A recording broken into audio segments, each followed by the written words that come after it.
Komisi Pemilihan Umum Sumatera Selatan mulai melakukan verifikasi administrasi terhadap berkas dukungan 25 bakal calon anggota Dewan Perwakilan Daerah RI yang telah diserahkan ke KPU setempat. Verifikasi administrasi akan berlangsung hingga 12 Januari 2023. Verifikasi administrasi dilakukan KPU Kabupaten Kota melalui aplikasi Silon.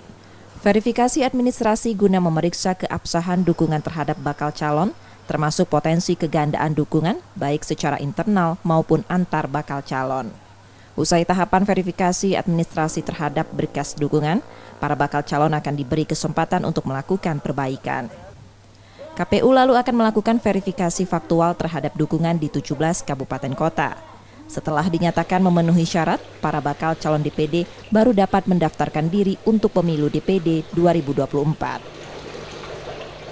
Verifikasi administrasi itu merupakan giat KPU Provinsi yang dilimpahkan kepada KPU Kabupaten Kota. Dalam giat itu ya diperiksa soal kegandaan daripada potensi kegandaan dukungan, baik itu di dalam internal calon anggota DPD itu sendiri maupun di antar calon anggota DPD.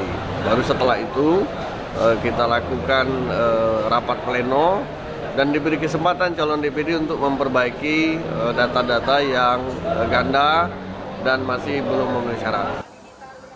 KPU Sumsel telah menerima penyerahan berkas dukungan dari 25 bakal calon anggota DPD Sumsel.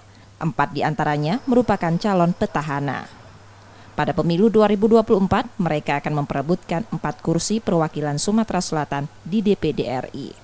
Rizky Nurmizan, Kompas TV, Palembang, Sumatera Selatan.